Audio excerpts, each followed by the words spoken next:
నమస్తే, welcome to Leo. నేను మీ జగన్. అయితే 21వ తారీఖు ఉదయం 10 గంటల 8 నిమిషాలకి ఓజీ ట్రైలర్ రిలీజ్ కాబోతుంది అనగానే చాలా మంది తమ ఫోన్లకి, సిస్టమ్స్కి, ప్రతి టీవీకి ప్రతి ఒక్కరు కనెక్ట్ అయిపోయి ఉన్నారు. ఖచ్చితంగా ఓజీ ట్రైలర్ రాబోతుంది చూడాలని చెప్పి. కానీ వేరే టెక్నికల్ ప్రాబ్లమ్స్ వల్ల అది నిన్న జరిగినటువంటి ఒక 21వ తారీఖు ఎక్కడ కూడా ట్రైలర్ అనేది రిలీజ్ కాల.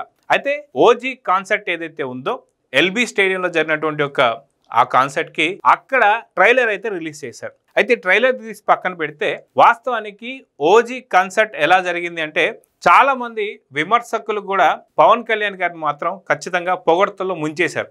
ఎందుకు అంటే దాదాపు ఒక 40 నుంచి 50 వేల మంది వచ్చినటువంటి ఒక సందర్భంలో పవన్ కళ్యాణ్ గారికి చిన్న ఆడిటోరియంస్ సరిపోక ఎల్బీ స్టేడియాన్ని బుక్ చేశారు. కానీ అనూహ్యంగా ప్రోగ్రామ్ స్టార్ట్ అవుతుంది అనుకున్న కొద్దిసేపటి ముందే వర్షం స్టార్ట్ అవ్వడం జరిగింది. చాలా పెద్ద పెద్ద ఉరుములు మెరుపులతో ఆ యొక్క కాన్సర్ట్ ఏదైతే స్టార్ట్ అయ్యే ముందే వర్షం స్టార్ట్ అవుతున్నప్పుడు నిజంగా అక్కడ ఉన్నటువంటి ఒక నిర్వాహకులు ఎవరైతే ఉన్నారో ఆర్గనైజర్స్ వీళ్ళందరూ బెంబేలు ఎత్తిపోయారు.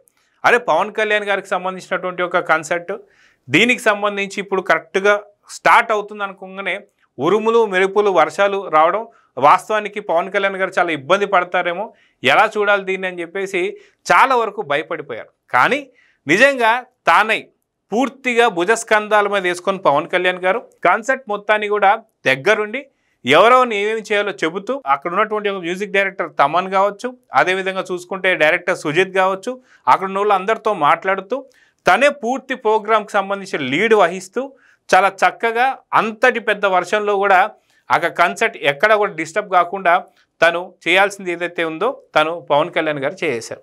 అయితే నిజంగా అలాంటి లుక్లో పవన్ కళ్యాణ్ గారిని ఇంతకుముందు ఎప్పుడు కూడా ఇప్పటిదాకా వచ్చినటువంటి పవన్ కళ్యాణ్ గారి సినిమాలు ఏవైతే ఉన్నాయో ఆ సినిమాలు ఎక్కడ కూడా మనము ఇలాగా ఏదైనా మూవీకి సంబంధించి ప్రమోషన్స్ కానీ ఎక్కడ కూడా మనం చూడలే. For the first time Pawan Kalyan garu కూడా చెప్పారు. అది కూడా ఏ సినిమాకి కూడా నేను ఇట్లాగా ఆ యొక్క క్యారెక్టర్ డ్రెస్ వేసుకొని రావడం కానీ ఇలాగ కత్తి పట్టుకుని, అంటే ఒక డిప్యూటీ సీఎం అయి ఉండి పవన్ కళ్యాణ్ కత్తి పట్టారంటే ఎలా ఉంటుంది అని చెప్పేసి అంటాం. సో ఇవన్నీ కూడా చూస్తూ వస్తున్నాం. అయితే మొత్తానికి ఆ యొక్క ఈవెంట్లోనే అక్కడికి వచ్చినటువంటి ఒక ఎవరైతే ఫ్యాన్స్ ఉంటారో వాళ్ళందరినీ కూడా వర్షంతో డిసప్పాయింట్మెంట్ చేయకుండా అక్కడ వాళ్ళకి ట్రైలర్ అయితే రిలీజ్ చేశారు. అయితే నిన్న 21వ తారీఖు 10 గంటల 8 నిమిషాలు రిలీజ్ కావాల్సిన ట్రైలర్ అక్కడ అభిమానుల్ని సందడి చేస్తూ అక్కడ ట్రైలర్ రిలీజ్ అయితే చేశారు. సో ట్రైలర్ మాత్రం అత్యద్భుతంగా ఉందని చెప్పేసి అయితే అంటున్నారు. అయితే ఆ ట్రైలర్ని జస్ట్ కొద్దిసేపటి క్రిందటే ట్రైలర్ అయితే రిలీజ్ చేశారు. ఆ ట్రైలర్ మాత్రం ఎలా ఉంది అంటే చాలా సింపుల్గా చెప్తున్నా, ఇక్కడ ఉన్నమాట బాంబే వస్తున్న తలలు జాగ్రత్త అంటున్నాడు. అయితే నిజంగా బాంబే తిరిగి వస్తున్నాడు మళ్ళీ.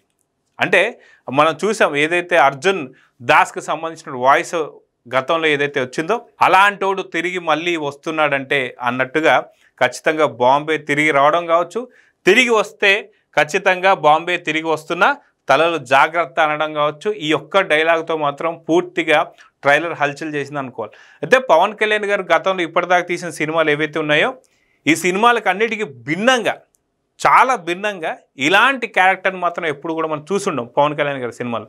సో ఒక్కొక్క వేరియేషన్ మనం చూస్తుంటే ఒక్కొక్క లుక్, ఒక గ్యాంగ్స్టర్ లుక్ కావచ్చు, అదేవిధంగా గన్ పట్టుకున్నటువంటి ఒక స్టైల్ కావచ్చు, ఆ బస్లో లుక్ కావచ్చు, అదేవిధంగా ముంబై ఇది తెలిసింది మనకి తాజ్ హోటల్, ఆ హోటల్ దగ్గర ఉన్న లుక్స్ కావచ్చు, ఆ కార్ కావచ్చు, వింటేజ్ కార్ కావచ్చు, అదేవిధంగా హీరోయిన్కి సంబంధించినట్టు కొన్ని సీన్స్ కావచ్చు, మనకి ఇదంతా కూడా ట్రైలర్లో మనకి కనిపిస్తూ వస్తుంది. అర్జున్ దాస్ కావచ్చు, అదేవిధంగా హిమేష్ రేష్మియా విలన్ కావచ్చు, ప్రకాష్ రాజు కూడా దీంట్లో కనిపిస్తూ ఉంటాడు.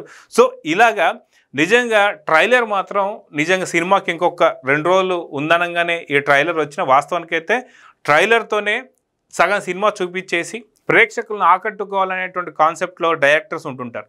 కానీ వాస్తవానికి చాలా ఏమంటారు అనమాట అండర్ ప్రమోషన్స్ చేస్తుందేమో ఆ ఓజీ టీమ్ అని చెప్పేసి అయితే అనుకున్నాం. వాస్తవానికి 2 రోజుల ముందు ట్రైలర్ అయితే రిలీజ్ చేశారు. దీని ఇంపాక్ట్ ఇంకా ఎక్కువ చేసింది. వాస్తవానికి టికెట్ రేట్ల గురించి కూడా చూసుకుంటే వేలం పాటలు పాడుతున్నారు. దాదాపు బెంగళూరులో ఫస్ట్ టికెట్ ఓజీ టికెట్ కొనుక్కుంది 25 లక్షలట. అదేవిధంగా చూసుకుంటే మరో కొన్ని చోట్ల ఫస్ట్ టికెట్ ఏదైతే ఉందో 5 లక్షల రూపాయలట. ఇలాగా డిఫరెంట్. పవన్ కళ్యాణ్ గారికి ఒక నానుడు ఉంటుంది ఏంటి అంటే ఆయన ట్రెండ్ ఫాలోవరు, ట్రెండ్ సెట్ చేస్తారని. కానీ పవన్ కళ్యాణ్ గారు నిన్న అన్నట్టు దాదాపు ఖుషీ సినిమా తర్వాత ఆ రేంజ్ ఫ్యాన్ ఫాలోయింగ్ కావచ్చు, ఆ రేంజ్ వాయిస్ కావచ్చు, ఆ రేంజ్ ఏమంటారు అనమాట హైప్ కావచ్చు, ఓజీకి మాత్రమే నేను చూస్తున్నా అని చెప్పి అది నిజం.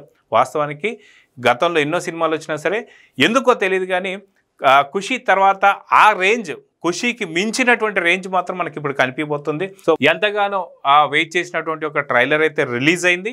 ఆ రిలీజ్ అయ్యి బ్లాక్ బస్టర్. నిజంగా ఒక సినిమా చూసిన తర్వాత ఒక ఫ్యాన్ ఎలాగా సినిమా హిట్టో కాదో చెప్తారు కాబట్టి అదే విధంగా ట్రైలరే ఒక సినిమా లాగైతే కనిపిస్తుంది చాలా మందికి. సో 25వ తారీఖున ఎలాంటి మ్యాజిక్ చేయబోతున్నాడు, సో పూర్తిగా ఇండస్ట్రియల్ రికార్డ్ మళ్ళీ పవన్ కళ్యాణ్ గారు బద్దలు కొట్టబోతున్నారంటే అవుననే సమాధానం అయితే వినిపిస్తుంది. సో చూద్దాం ఏం జరగబోతుందో. నమస్తే.